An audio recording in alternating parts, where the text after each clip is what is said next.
강아지가 공을 갖고 놀지 말라고 얘기하는 사람이 있다? 좋아한다고 해서 그걸 왜 해줘야 되나요? 공 안 좋아하는 개가 없잖아요. 공놀이 너무 좋아하잖아요. 근데 쌤이 집에서 공놀이 하는 거 개들한테 안 좋을 수 있다 하고 듣고 너무 충격 먹은 거예요. 강아지가 공을 갖고 놀지 말라고 얘기하는 사람이 있다? 그러면 뭐 하고 놀아야 하는 건가? 저는 독스포츠 전반적으로도 다 비판적으로 말해요. 독 스포츠라 하면 이제 강아지가 원반 갖고 노는 것도 원반놀이, 있고 어질리티. 이 포인트는 이런 겁니다. 반려견 친구들의 신체적인 활동 자체가 나쁘냐?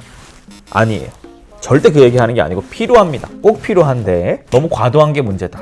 저는 이제 여기에 보통 초점을 맞추고 있습니다. 아, 그 얘기도 하셨어. 강아지가 공놀이를 계속하는 거는 컴퓨터 게임을 계속해서 중독자가 돼서 힘들어지는 거일 수도 있다. 제법 많죠. 실제로도 많고요. 제가 자주 사용하는 단어가 이거예요. 하지 않을 수 없어서 한다. SNS처럼. 오. 사실 안 하는 게 가장 건강하다. 예를 들어 이렇게 얘기를 할 수 있겠죠. 제가 최근에 인터넷에서 봤는데 리트리버 친구를 3시간 공놀이를 해줬더니 얘가 이제 던져도 이러면서 간대. 터벅터벅. 이 정도는 해줘야 포기했다. 지친다. 어. 이런 얘기 하시더라고요. 근데 그 친구는 이게 안 갈 수 없어서 가는 거예요. 아니 선생님 던지면 꼬리 흔들면서 가던데요? 안 흔들 수 없어서 흔들면서 가는 겁니다. 그렇게 이해하셔도 좋아요. 아까 게임 얘기하셨잖아요. 보호자님들도 그렇고 저희 다 게임 어렸을 때 많이 해봤죠? 게임 재밌잖아요. 그렇죠? 게임하는 것들이 굉장히 재밌고 즐겁고 한데 그게 정말 내가 행복한 상태일까도 고민을 해야겠죠.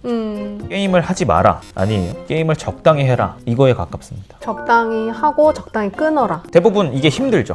왜냐하면 그 사람은 게임을 적당히 할 수 있는 능력과 상황이 아니라서 게임을 해야만 하는 상황이라서 계속하는 거예요. 만약에 그 사람이 아주 건강한 심리 상태와 아주 건강한 사회적인 뭔가를 갖추고 좋은 생활 루틴, 잘 운동도 하고 이런 상황에서 게임해! 너 하루에 5시간 게임해봐. 못해요. 하고 싶어도 못해요. 근데 보통은 여기에서 어긋나 있다 보니까 할 수밖에 없게 되는 상태인데 내가 선택해서 내가 재밌어서 하는 거야 라고 착각하는 경우가 많아요. 반려견 친구들도 그렇다라는 거예요. 공놀이라는 거는 마냥 나쁜 행동이라고 말할 수는 없어요. 반려견 친구들이 작은 것이 확 움직이는 거를 봤을 때 흥분도가 올라가고 그거를 가서 쫓아가거나 가서 건들거나 물거나 이건 본능인 거예요. 그냥 사냥하려고 와 먹이다 이러면서 나가는 우리도 뭐 할 때 깜짝 놀라는 것처럼 완전 원초적인 반응. 맞아요. 그 원초적인 게 즐겁냐? 이거는 다른 얘기인 거잖아요. 즐겁다고 느낄 수 있죠. 있죠. 근데 보호자님들께 제가 부탁드리는 것은 좋은 하나의 신체적인 활동으로서 잡으셔야지 하루에 일정 시간 매번 여러 번 계속 진행하실 활동까진 아닌 것 같아요. 그러니까 사실 비슷한 맥락이지만 오늘은 공놀이가 메인 얘기니까. 근데 산책도 마찬가지로 여러 번 하고 많이 하고 막 이런 거에 중요한 게 아니라 건강하게 하는 게 중요한 거지. 그래서 신체 활동은 아이가 너무 과하지 않게 보호자가 생각하면서 조절해 주는 게 중요하다. 하나씩 좀 얘기를 하면 공놀이를 하는 게 건강하지 않은 이유를 좀 3가지로 말씀을 드려볼게요. 그래서 가장 첫 번째는 흥분도가 너무 올라간다. 지금 막 떠올리시면 돼요. 내 아이가 공을 봤을 때 반응이 어떨까? 동공이 커지고 귀가 쫑긋 서고 꼬리가 마구 흔들리고 숨소리가 가빠지기 시작하죠. 그거 되게 신난 거 아니에요? 맞아요. 좋으니까 막 이러는 거잖아요. 맞아요. 흥분도가 올라가서 나오는 모습이. 이것까지가 문제는 아닙니다. 다만 그걸 얼마나 우리가 할 것이냐 그리고 공을 던졌을 때 쫓아가는 그 일련의 행동이 어떤 규칙으로 진행될 것이냐가 너무나도 중요해요. 게임도 똑같죠? 자꾸 게임의 예시를 들지만 저희가 게임을 할 때도 항상 규칙을 정해야 될 거예요. 특히 어린 아이일수록. 어른이야 내 인생 내가 마음대로 하세요. 근데 내 아이한테는 저희가 좋은 규칙을 제공하려고 하죠. 왜냐? 욕구가 끌어오른다고 해서 그걸 마구마구 추구하기만 하면 안 좋아요. 오히려 장기적으로 볼 때 뭔가가 변화할 수 있어요. 뇌에서. 반려견 친구들 똑같습니다. 하지 않을 수 없어서 하는 행동을 규칙 없이 계속 10분이고 20분이고 해주고 걔가 정말 흥분해서 혀가 슬 파래지기 시작할 때까지 하고 그만두신다. 혹은 할 만큼 하다가 내가 지루해져서 그만둔다. 다 이렇게 하시잖아요. 아니면 그런 것도 있어. 내가 강아지 이겼다. 아 진짜 있어요? 그게 뿌듯한 거야. 체력이 재밌다. 많고 에너지가 넘치니 강아지를 내가 충분히 그래. 놀아줬기 때문에 얘가 더 이상 나한테 놀아달라고 하지 않는다. 이건 이제 되게 뿌듯한 거라고 생각하시더라고요. 안 그러셨으면 좋겠어요. 진짜로. 규칙 있게 항상 진행하세요. 선생님 적정 시간은 얼마 정도 될까요? 공놀이를 할 때? 라고 물으신다면 개박이에요. 당연히 개박이에요. 근데 10분 이상은 안 했으면 좋겠어요. 그것도 정하는 거 어때요? 놀이가 끝났다고 알려주는 거. 한 발 더 나가서 놀이의 시작까지도 보호자님들께서 정하실 거고 보호자님의 규칙에 따라서 시작하시는 거를 저는 추천드려요. 그러니까 공이 항상 밖에 나와 있지 않고 놀 때만 꺼내져서 같이 놀 거야 하고 끝났을 때는 저는 강아지한테 끝 이렇게 하고 이제 공 치우거든요. 그런 거 어때요? 좋은 규칙입니다. 보통 여기서 생각하실 게 선생님 아이가 장난감 뭐 물고 와서 놀아달라고 하는데요. 장난감 치우라고 해서 치웠는데 치운 대로 가갖고 앉아서 그거 어떻게 해요 선생님? 라고 하시면 놀아줘야죠. 놀아줄 거예요. 자, 어떻게 할 거냐? 잠시 멈추세요. 즉시 하시기보다도 상황만 보시는 거예요. 우리 반려견이 심심하구나 생각하는 거예요. 다만 이때 내가 반려견한테 주고 싶지 않은 게 있어요. 뭐냐면 너가 원할 때 자원을 얻을 수 있어. 엄마를 통해서. 이것만 좀 안 알았으면 좋겠어요. 심심한 거 알았죠? 와서 놀자고 해요. 반려견이 쳐다보고 짖어도 보고 다 무시하시는 거예요. 그러면 아이가 어느 정도 그 욕구가 끌어올랐다가 다시 다운되기 시작하거든요. 뭐야 이렇게 되죠. 네. 왜 반응 안 해? 하고 가서 물 한잔 하고 엎드리거나 이런 모습이 나올 때 그때 불러주시고 놀이 시작하시는 거예요. 이런 것들은 좋은 습관이죠. 어린 애기들이 엄마 나 이거 사줘 이러면서 얻어내는 애들은 더 크게 엄마 나 사줘 으아 이렇게 되는 것처럼 걔들도 해줘 할 때 바로 해주지 않고 잠시만 이제 해줄 거야 이렇게 하면 해줄 거야 이렇게 하는 게 훨씬 건강하다는 거죠. 제가 꼭 하고 싶은 말이 있는데 여기서 보호자님들께서 이렇게 말을 하세요. 저희 아이가 좋아하는 활동인데 하면 안 되나요? 제가 여기서 어떤 말씀을 드리냐면 좋아한다고 해서 그걸 왜 해줘야 되나요? 라고 물어봐요. 되게 이상한 문장이에요. 좋아하면 해야 되나요? 좋아하는 거와 필요한 건 달라요. 좋아하는 거 지금 막 떠오르는 거 뭐가 있을까요? 누워서 유튜브 보기. 하게 해줘야 돼요? 안 하면 좋지. 할 수 있겠지만 내가 하고 싶은 내가 좋아하는 행동을 해야 한다는 건 되게 이상한 논리 구조입니다. 그리고 심지어 자기 결정권이 없는 얘가 먹는 거 하는 거 모두 제 선택이죠 사실은. 사람이 주는 것들이잖아요. 그러면 이 반려견을 위해서 내가 어떤 것들을 해줄까를 깊이 고민하셔야 되는 거예요. 공놀이 선생님 저희 애가 너무 좋아하는데 해줘야 되지 않나요? 공놀이 자체가 문제다 보다도 공놀이뿐만 아니고 다른 모든 활동들도 내가 생각하기에 내 반려견한테 필요하고 도움이 되는 방향으로 해주시라는 거예요. 그치. 부모님이 굳이 자식한테 게임기 안 사주는 거랑 비슷하다고 볼 수는 있겠죠. 만약에 사주더라도 어떤 조건하에 항상 하게 해주실 거잖아요. 그렇죠? 그리고 그 조건에 내 아이가 따를 수 있게 도와줄 거죠. 그렇죠? 너 하지 마. 무조건 내 맘대로 나 지금 기분이 좋으니까 너 해. 이런 식으로 하는 것도 아니잖아요. 그렇죠? 그 규칙에 내 아이가 순응할 수 있게 항상 대화를 통해서 해결하고 이러죠. 반려견 친구들하고도 그러셔야 돼요. 선생님이 공놀이 안 좋대. 너 이제 일체 없어. 자, 이거 아니고 오케이 공놀이는 한 10분 정도 하고 규칙 있게. 네, 뭐 시작과 끝을 내가 정하고 가져오면은 앉아 같은 것도 해보고 뭔가 충동적인 행동뿐만 아니고 좀 정적인 행동을 통해서 이성을 유지하는 연습을 항상 같이 한다. 이런 좋은 규칙들을 정해주고 끝날 땐 정확하게 끝난다라고 신호를 해주고 너가 원한다고 해서 엄마가 항상 해주지는 않을 거야 라는 것도 결과로서 꼭 가르쳐 주시는 것들. 이런 것들이 공놀이에 필수적으로 같이 들어가야 되는 것들이에요. 공놀이에 대해서 저희가 너무 좋은 활동이지만 보호자님들께서 지금 말씀드리는 이런 것들을 한번 생각을 해보시고 하나씩 적용을 해보시는 거를 저는 추천을 안 드릴 수가 없다. 절대 이 영상에서 공놀이 안 좋대 하지 말래 이렇게 하시면 안 돼요. 두 번째로는 당연히 과하면 육체적으로도 무리가 있겠죠. 관절, 쓸개골 탈구, 진짜 대한민국에서 가장 큰 이슈, 가장 동물병원들이 돈을 많이 벌 수밖에 없는, 강아지를 키우는 사람이라면 절대 그냥 넘어갈 수 없는 이 쓸개골 탈구가 결국 공놀이를 과하게 하면 일어날 수밖에 없다. 전 수의사가 아니라 그렇죠. 사실 공놀이를 하는 것이 반려견 친구들의 쓸개골과 관절과 근육에 어떤 악영향을 미치느냐라고 물어보신다면 제가 대답할 수 없습니다. 다만 관절에는 충격이 가장 안 좋아요. 그렇지. 네, 이거는 개와 사람도 다 동일합니다.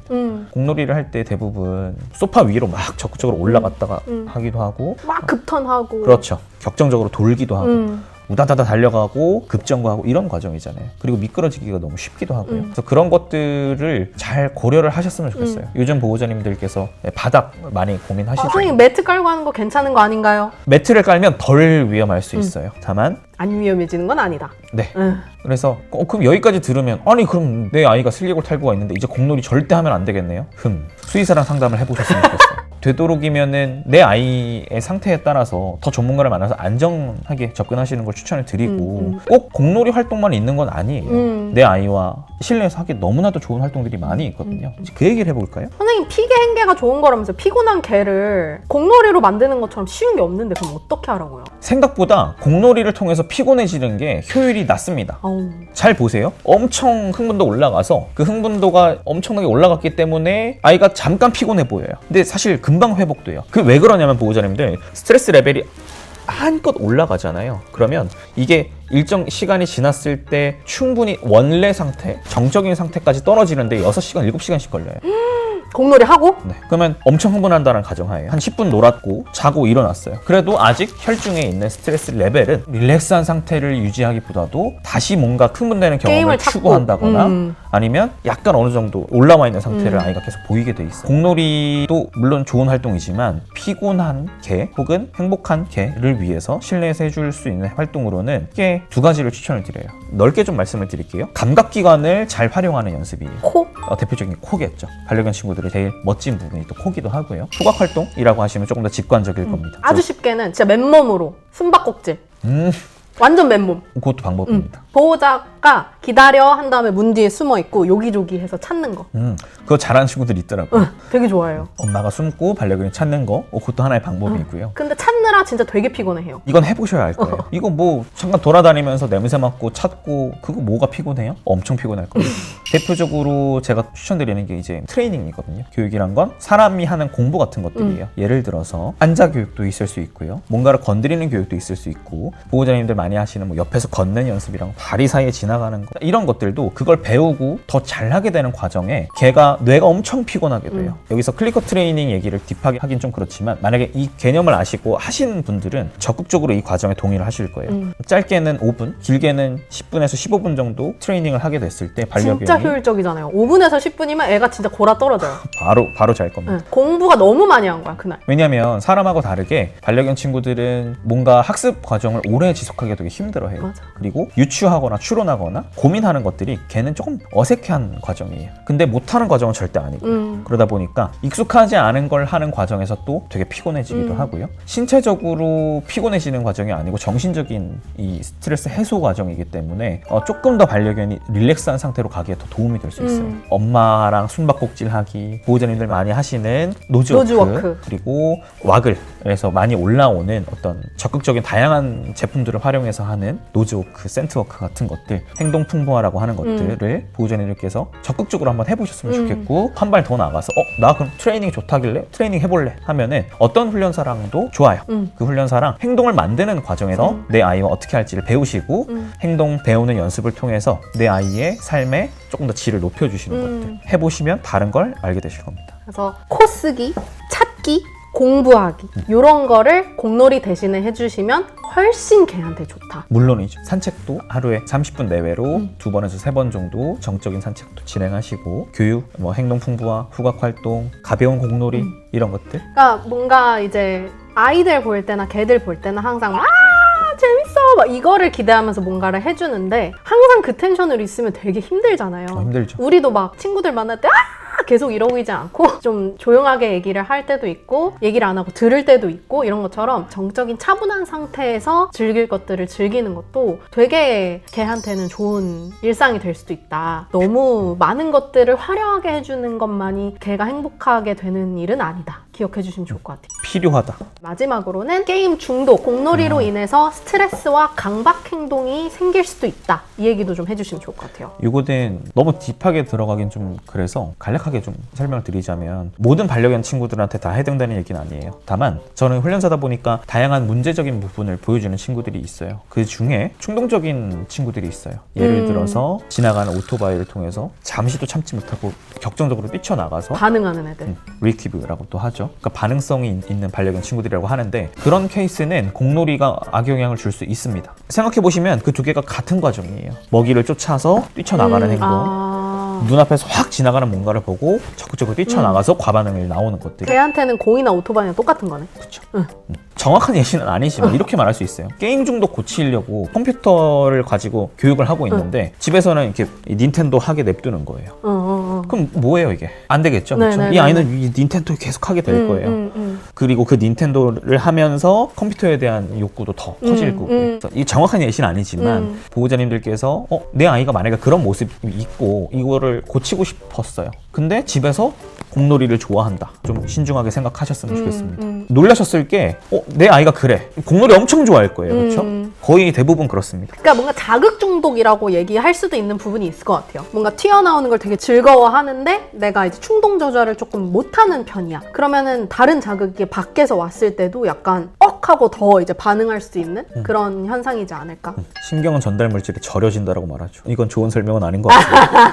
어려운 얘기로 가면 이제 궁금하신 분들은 더 찾아보시고. 그래서 공놀이 하지 말아라 이거 아니고요. 공놀이 좀 신경 써서 해주셔라. 공놀이 말고도 이제 강아지가 즐겁게 생활할 수 있는 것들은 앞서 말씀드린 것처럼 대체 활동들 적극적으로 해주시는 거 좋을 것 같다. 이 훈련사는 공놀이를 추천하지 않습니다는 아니다. 다시 한번 강조를 드리면서 이제 더 많은 놀이 방법들과 이런 콘텐츠들은 저희 커뮤니티에서 구준혜 훈련사님도 저도 열심히 이제 다양한 것들 해드리고 있으니까 더 많은 분들께 닿았으면 좋겠는 마음이고. 요 영상 보시고 지금까지 공놀이밖에 할 줄 몰랐잖아요. 그렇죠? 저희? 다른 것도 있다라는 거, 그리고 그게 꼭 내 아이한테 필요할 수 있다라는 것만 알고 가셔도 오늘 많이 얻어 가시는 겁니다. 오늘은 영상 여기까지.